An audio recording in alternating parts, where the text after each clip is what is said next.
In the opening scene, 12-year-old Abigail practices ballet alone in an empty theater. Meanwhile, a criminal group plans to kidnap Abigail.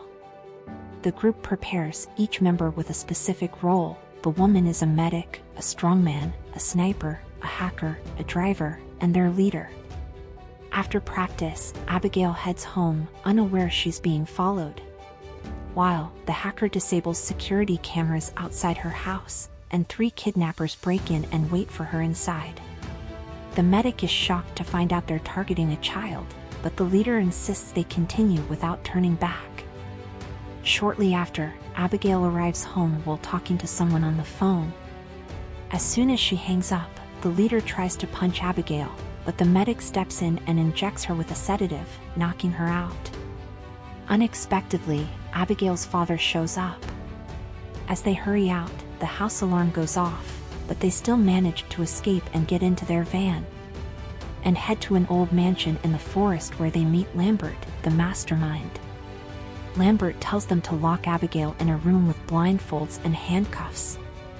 Lambert then explains their plan. They'll hold Abigail for 24 hours until her wealthy father pays a $50 million ransom. Each member will receive $7 million once the ransom is paid. After Lambert instructs them to surrender their phones to avoid tracking, he gives them code names: Frank for the leader, Sammy for the hacker, Dean for the driver, Peter for the muscle man, Rickles for the sniper, and Joey for the medic. Once Lambert leaves, everyone except Joey starts drinking.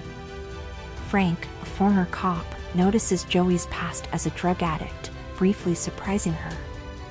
She excuses herself to check on Abigail. Joey enters Abigail's room, where she puts on a face mask and adjusts Abigail's blindfold as requested. She also loosens Abigail's sore handcuffs. Abigail, frightened, begs for help. Joey reassures her they'll keep her safe until her father pays the ransom. Joey promises Abigail that no harm will come to her and shares she has a son the same age. Suddenly, Abigail confides that her father doesn't care about her. As Joey prepares to leave, Abigail apologizes for what's about to happen to her. Concerned, Joey goes downstairs and confronts Frank about Abigail's father. Frank, who knew Lambert personally before this job, doesn't know the father's identity. Joey mentions that Abigail hinted her father is dangerous. Curious, Frank checks Abigail's room and finds her without her blindfold. He points a gun at her, asking if she saw his face. Abigail denies it but reveals her father is Christoph Laser. Shocked, Frank rushes downstairs to gather his things, announcing he's quitting because he didn't know Abigail's father was Laser, a feared criminal. The team learns that Laser is a dangerous figure in the criminal underworld. Dean suggests Laser is just a myth, but Frank insists he's real. Afraid Abigail could identify him, Frank considers killing her and running away, but Joey objects.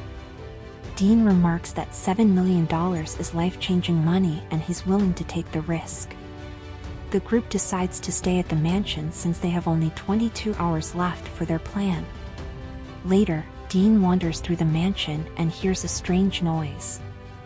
He follows it to a dark room where he sees a vintage painting that resembles Abigail, but he's too drunk to dwell on it. He heads to the kitchen in the basement to find food. Suddenly, a door opens by itself, startling him. As he goes to check, he's frightened by a mouse.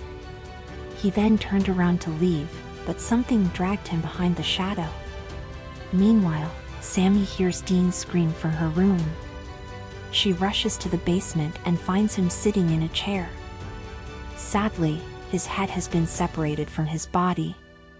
Upon hearing Sammy's screams, the others rush to the scene.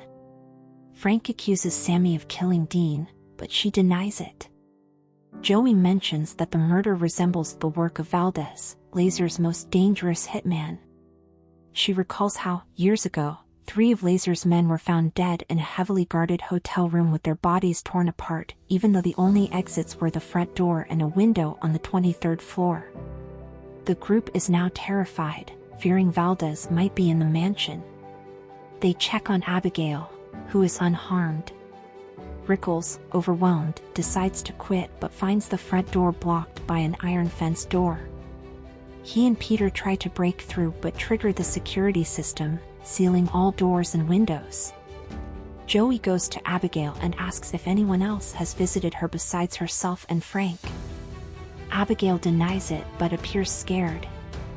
Finally, she admits that Frank is actually Valdez, the man who works for her father. Hearing this, Joey is terrified. Then, Rickles interrupts and tells her that his rifle is missing, and she shares that Frank is Valdez. Rickles finds it hard to believe since Frank tried to flee, but Joey suggests it could be an act. They realize they can't trust anyone else, so they decide to team up and kill the imposter. As Joey is about to leave, she hears a noise. Turning back, she sees Rickles standing still in the hallway. She calls out, but he doesn't respond.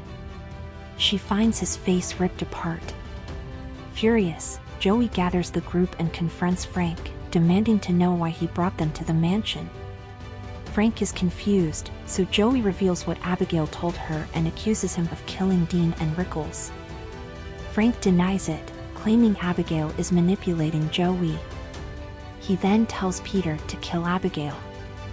Peter goes to Abigail's room to shoot her, but Joey stops him. Chaos erupts with everyone blaming each other and pointing guns. Amidst the argument, Abigail easily removes her handcuffs and takes a ballet position. She then transforms into a vampire, and Frank immediately shoots her in the forehead. But seconds later, she gets up, and her wound heals instantly. Joey starts shooting her multiple times, and the group manages to lock Abigail inside. They realize that Abigail is actually the infamous Valdez. They try to figure out how to deal with a vampire and kill her once and for all. They find a stake to pierce the vampire's heart, but Joey refuses to join due to the risk. Later, Peter, Frank, and Sammy go to confront Abigail, but she is not in her room. They hear music playing and head upstairs.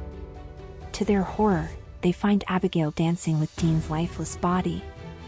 Abigail notices them and acts innocent, inviting them to sit and talk. Sammy bravely attacks her with garlic, but it doesn't work. Peter tries to intervene, but Abigail stabs him repeatedly with his own cross necklace. Frank then approaches with a wooden stake, but Abigail uses it to stab him in the thigh. Realizing they can't win, the group retreats and rushes downstairs. Joey laughs at their foolishness before tending to their wounds. She informs the group that the only way to subdue Abigail is to use the sedative to make her unconscious again, as they did before. Joey instructs them to split up and to alert her immediately if anyone finds Abigail. The group spreads out around the house to search for Abigail.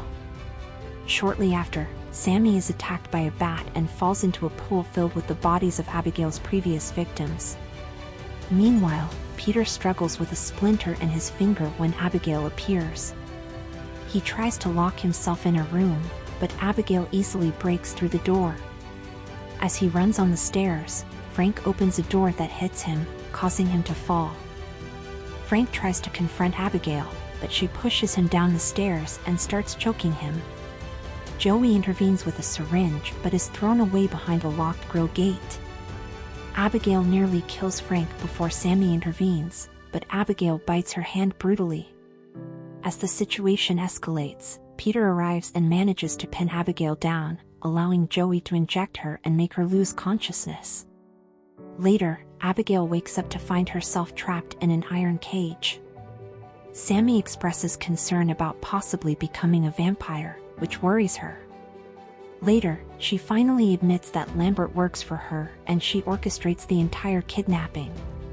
She declares her intention to kill each of them because they've all threatened her father's criminal operations. Abigail reveals that she is over 100 years old and proceeds to expose the true identities of each member of the group. She discloses that Sammy's real name is Jessica, who started her career by stealing money from her wealthy parents' bank accounts and then moved on to larger-scale financial fraud, including targeting Lasers Company. Abigail further reveals that Peter's real name is Terrence. He used to work as a henchman for a subsidiary of Laser's empire but began stealing from the crew. As for Frank, his real name is Adam. He was an undercover cop who infiltrated Laser's New York operation. When 3 top members were arrested, Abigail killed them gruesomely, leading Adam to change his identity and leave town. Finally, Joey's real name is Ana Lucia Cruz. She was a former army medic who was fired due to her morphine addiction. She later became an underground doctor for shady individuals. One day, while under the influence, she accidentally caused a man's death by nicking his artery while trying to remove a bullet, a man who was crucial to Laser's business. Frank tells Abigail she should have already killed them and asks why she planned the kidnapping. Abigail replies that she enjoys playing with her victims to pass the time. She offers to spare anyone who helps her out of the cage. Peter ignores the warning and tries to free her, so Joey shoots him. The others tend to Peter's injuries while Frank stays with Abigail. Abigail tries to manipulate Frank into releasing her, but he remains firm. He agrees to consider her offer if she tells him how to escape. She reveals a secret door in the library hidden behind a bookshelf. She instructs Frank to push the right bookshelf using the book titled "And Then There Were None" to reveal the door. Frank is pleased with the information but still refuses to open the cage door. This angers Abigail, and she smashes the cage door open and attacks Frank. Just then, Joey breaks open the boarded windows, exposing Abigail to sunlight, which hurts her. She screams in pain as her hand is blasted by the sunlight. Frank and Joey seize the chance and head to the library with the others. They notice sunlight streaming through a window and decide to stay there. Sammy is relieved that she's not turning into a vampire. Meanwhile, Frank takes out the book Abigail mentioned, but nothing happens, and he realizes he's been tricked. The group grows worried because they know they're safe only until nightfall. Suddenly, Sammy suggests they find and turn off the power source to deactivate the devices. The group agrees and splits into pairs to search.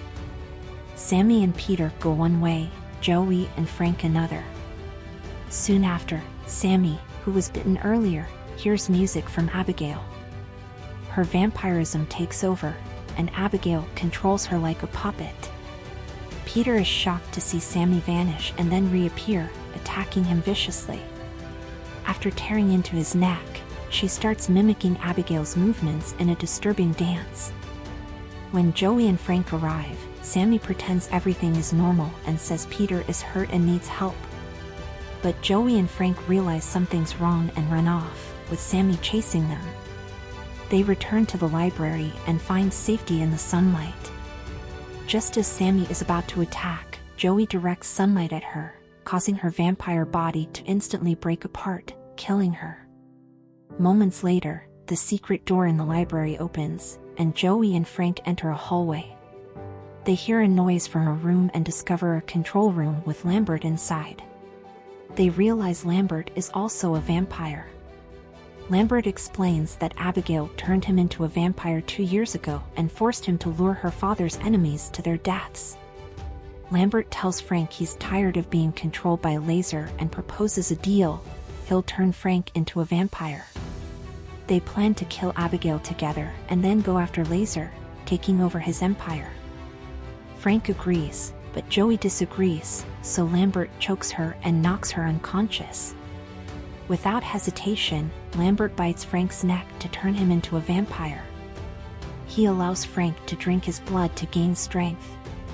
Once Frank becomes a vampire, Lambert commands him to kill Joey. Suddenly, Frank surprises everyone by driving a stake into Lambert's heart, causing him to disintegrate. Just as Frank is about to attack Joey, Abigail appears and tries to strike him. Frank fights back by biting into Abigail's neck, draining her of her power. Meanwhile, Joey takes advantage of the chaos to disable the house's security system and grab her cell phone. She runs toward the secret door that had opened earlier, but now finds it locked. Realizing she might not survive, she leaves an emotional voicemail for her estranged son. Frank catches up to Joey. Driven by his newfound power, he wants to turn Joey into a vampire to serve him. He starts throwing her around violently and even tosses her from the second floor. Luckily, Abigail appears and catches Joey. Abigail, feeling weak, asks Joey to help her defeat Frank. She promises to let Joey go see her son. Joey agrees, and they team up against Frank. Despite their efforts, Frank easily overpowers them and bites Joey's neck.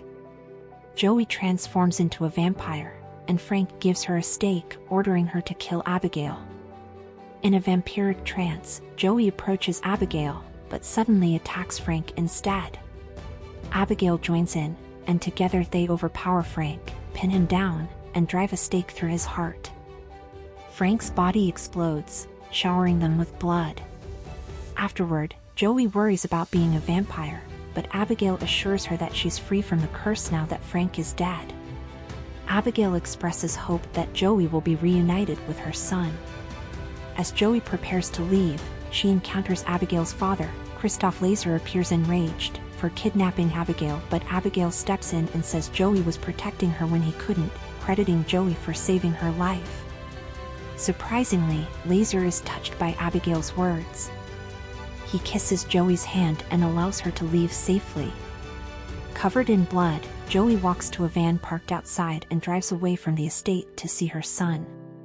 And that's how the movie ends.